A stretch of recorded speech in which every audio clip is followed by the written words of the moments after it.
जय भीम साथी, आज जय भीम पॅन्थर हे चित्रपट बघायला आलो होतो. अतिशय उत्तम आणि समाजाला संदेश देणारा असा हा चित्रपट.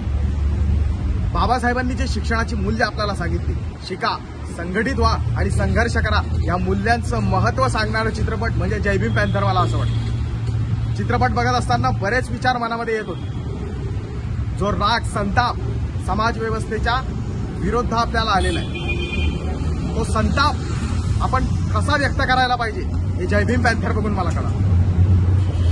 आपण आपल्या चॅनलच्या माध्यमातून बाबासाहेबांचे जे विचार सांगत असतो, हे विचार कशासाठी आहेत तर विद्यार्थी बाबासाहेबांच्या घडायला पाहिजेत यासाठी. शिका, संघटित व्हा आणि संघर्ष करा, हा जो संदेश बाबासाहेबांनी दिलाय तो जय भीम पॅन्थरच्या माध्यमातून, चित्रपटाच्या माध्यमातून अतिशय उत्तम पद्धतीने लोकांपर्यंत पोहोचवण्याचं काम चित्रपटातून केलेलं आहे. जय भीम पॅन्थर. खरोखर शिक्षणाचं मूल्य आज आपल्या समाजाने समजणं गरजेचं आहे. बाबासाहेबांनी जे सांगितलंय, शिका, संघटित व्हा आणि संघर्ष करा, हे मूल्य जर का आपण आज समजले नाही तर येणाऱ्या नंतरच्या पिढ्यांना त्याचे पडसाद भोगावे लागतील. लक्षात ठेवा. एक वाक्य त्याच्यातलं मला खूप जास्त आवडलंय.